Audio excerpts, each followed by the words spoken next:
আসসালামু আলাইকুম ওয়া রাহমাতুল্লাহি ওয়া বারাকাতুহু। প্রিয় শিক্ষার্থী বন্ধুরা, আমরা এই পর্বে আলোচনা করার চেষ্টা করব হচ্ছে ইন্টারফেস নিয়ে, রাইট? তো অ্যাবস্ট্রাক্ট ক্লাস আর ইন্টারফেস অলসো সেম, বাট কয়েকটা ডিফারেন্ট আছে, সেগুলো আমরা এবার দেখব। তো অ্যাবস্ট্রাক্ট ক্লাসটাকেই যদি আমরা আবার একটু প্রপার্টি ইন্টারফেস নামে নেই, যে এখানে একটা ফাইল নেই, মাই core function core function.php। তো কোর ফাংশনের ভিতরে মূলত সমস্ত আগের ক্লাসে কথা বলি, অ্যাবস্ট্রাক্ট ক্লাস আর এই কিন্তু সেম। এইখানে অ্যাবস্ট্রাক্ট ক্লাসে আমরা যেগুলো যেমন হচ্ছে ডাটাবেস অ্যাবস্ট্রাক্ট ক্লাস কি এখানে অ্যাবস্ট্রাক্টের ভিতরে যে ফাইলগুলো লিখেছিলাম, যে মেথডগুলো লিখেছিলাম, এখানেও সেম কাজ করতে হবে। এখন কাজটা কিন্তু সেম, কিন্তু ডিফারেন্স কি, বিটুইন একটু ডিফারেন্স আছে। প্রথম হলো যে অ্যাবস্ট্রাক্ট ক্লাস, এটা হচ্ছে যে কোনো প্রপার্টি থাকবে না, এখানে কোনো প্রপার্টি রাখা যাবে না, বাট কিন্তু অ্যাবস্ট্রাক্ট ক্লাস আমি তো প্রপার্টি দেখাই নাই, কিন্তু এখানে প্রপার্টি রাখা যেতে পারতো। দুটো হচ্ছে আরেকটা বিষয় হচ্ছে মেথড পাবলিক থাকতে হবে, এবং হচ্ছে যে আর এই আচ্ছা ইন্টারফেসটাকে কথা বলেন, ইন্টারফেসটা করে নিই। মাই কোরের ভিতরে আসি, কোরের ভিতরে এসে এইখানে বিষয় হচ্ছে আগে তো আমরা অ্যাবস্ট্রাক্ট ক্লাস লিখতাম, এইটা ইন্টারফেসটা কিভাবে ডিক্লেয়ার করতে হয় সেটাকে জানি। ইন্টারফেসটা ডিক্লেয়ার করতে হলে ইন্টারফেস নামে একটা কিওয়ার্ড নিতে হবে। এরপরে আমরা আমাদের লিখলাম হচ্ছে মাই core function, my core function, that's it. এইখানে করে আমরা ক্লাসগুলো এখানে ডিক্লেয়ার করে দেবো, আমাদের মেথডগুলো, সরি। অ্যাবস্ট্রাক্ট ক্লাস যেভাবে শুধুমাত্র মেথডের নাম, মেথডের হেড, মেথডের প্যারামিটার বা মেথডের রিটার্ন টাইপ কি ছিল, এইটা শুধুমাত্র ডিক্লেয়ার করা থাকবে, আর কিছু ডিক্লেয়ার করা থাকবে না।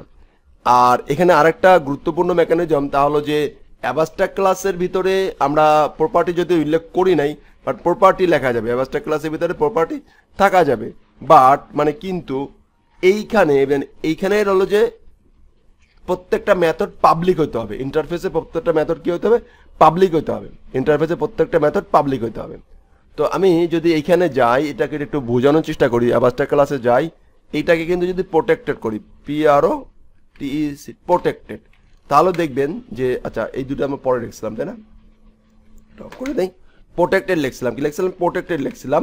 তারপরেও কিন্তু সে ডাটাবেস ম্যানেজে যে এই সেভটাকে শো করবে, দেখি শো কাজ করে কিনা, কোনো ইরোর দেয় কিনা, কোনো ইরোর নাই, এবং এটাকে কিন্তু কল করা যাচ্ছে, প্রোটেক্টেড বলে এখানে কল করতে পারছি। ফাইন, এটা এখানে দেখি আমরা ডাকতে পারি কিনা, আমরা কিন্তু এখানে ডাক দিয়ে নিয়ে নিতে পারবো, রাইট? কারণ এটা কাজ করছে। তার মানে হলো যে অ্যাবস্ট্রাক্ট ক্লাসে আমরা কি প্রোটেক্টেড ইউজ করতে পারবো, পাবলিক ইউজ করতে পারবো, বাট এইখানে একটা শর্ত হলো যে এবং প্রোটেক্টেড অ্যাবস্ট্রাক্ট ক্লাস আগে অ্যাবস্ট্রাক্ট লিখতে হচ্ছে, আর ইন্টারফেসে শুধুমাত্র ইন্টারফেস কিওয়ার্ডটা লিখবো এখানে, দ্যাটস ইট। ক্লাস শব্দটা লেখা লাগবে না, আমরা যে নামে ইন্টারফেসটা তৈরি করতে চাই সেই ইন্টারফেসের নামটা লিখবো। এইখানে আমরা আসবো, এসে জাস্ট আগের মতন করে তৈরি করব, মেথড যেভাবে তৈরি করতাম, পাবলিক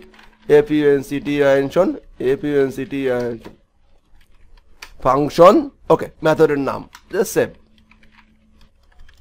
ডাটা কি সেভ, সেম টু সেম কাজ করবে, ওকে। বাট ইন্টারফেসে কোনো ধরনের প্রপার্টি থাকবে না, এবার ইন্টারফেসে কোনো ধরনের প্রপার্টি থাকবে না, ওকে। এই মোটামুটি কয়েকটা ব্যতিক্রম আছে, আমরা এটা দেখি যে কিভাবে আমরা কাজ করবো, সেটাও আমরা দেখার চেষ্টা করব। তারপরে হলো যে ইন্টারফেসে অ্যাবস্ট্রাক্ট নামে কোনো কিওয়ার্ডও থাকে না, অ্যাবস্ট্রাক্ট নামে কোনো কিওয়ার্ড থাকে না।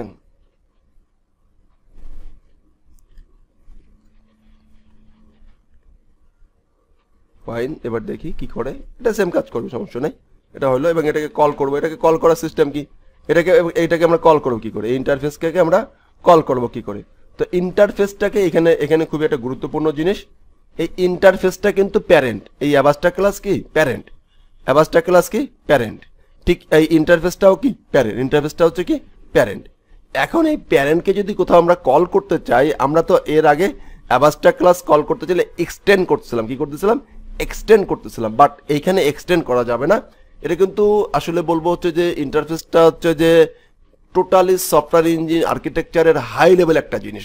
আমাদের হলো যে প্রজেক্ট ম্যানেজার এই কাজগুলো করে রাখবে, এটা একদম জেনারেল ইউজার এটা করবে না, কিন্তু তার এখন স্টার্টিং লার্নিং পিরিয়ডে তাকে জানতে হবে। সেজন্য যখন 2 বছর পরে 3 বছর পরে যখন সে প্রজেক্ট ম্যানেজার হবে তখন যেন এগুলো সে ইমপ্লিমেন্ট করতে পারে, সে শুধুমাত্র এই মেথডগুলো লিখে রাখবে, তার ডেভেলপাররা এই কাজগুলো করবে। এটা হচ্ছে ইন্টারফেসের কাজ।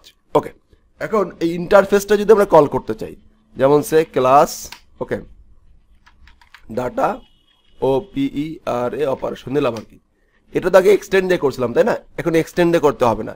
ইন্টারফেসটাকে যদি আমরা অ্যাড করতে চাই তাহলে আমার করতে হবে implements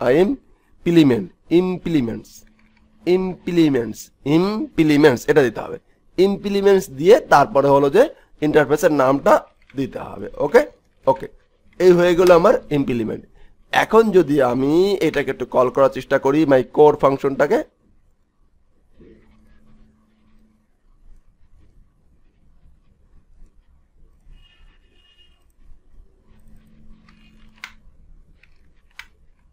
my core funct okay, দেখেন বলতেছে ক্লাস কি data operation contains one abstract method must therefore before declare abstract or implement. তুমি এটাকে ইমপ্লিমেন্ট করো। ফাইন, ইমপ্লিমেন্ট করতে বলছো, তাহলে ইমপ্লিমেন্ট করে ফেলাই। pub public funct function data save, fine echo একটা লিখলাম আর কি, ডান, DONE ডান। ফাইন, এখন আপনারা যারা এই ওপিটা ক্লিয়ার করে বোঝার চেষ্টা করবেন না বা বারবার প্র্যাকটিস করার চেষ্টা করবেন না, যখন আমি ডাটাবেজের অধ্যায়ে যে এগুলো টোটাল ওপির সিস্টেমে করাবো তখন কিন্তু আপনারা বাড়ি খাইতে পারেন। ওকে, এই জন্য এখন বারবার এটা প্র্যাকটিস করতে হবে, বারবার বুঝতে হবে, বেশি সময় ধরে বুঝতে হবে। ওকে, এখন দেখেন কোনো ইরোর নাই, ঠিক আছে, আমি যদি কল করি তো কল করতে পাবোই, যেভাবে আমরা কল করি আর কি।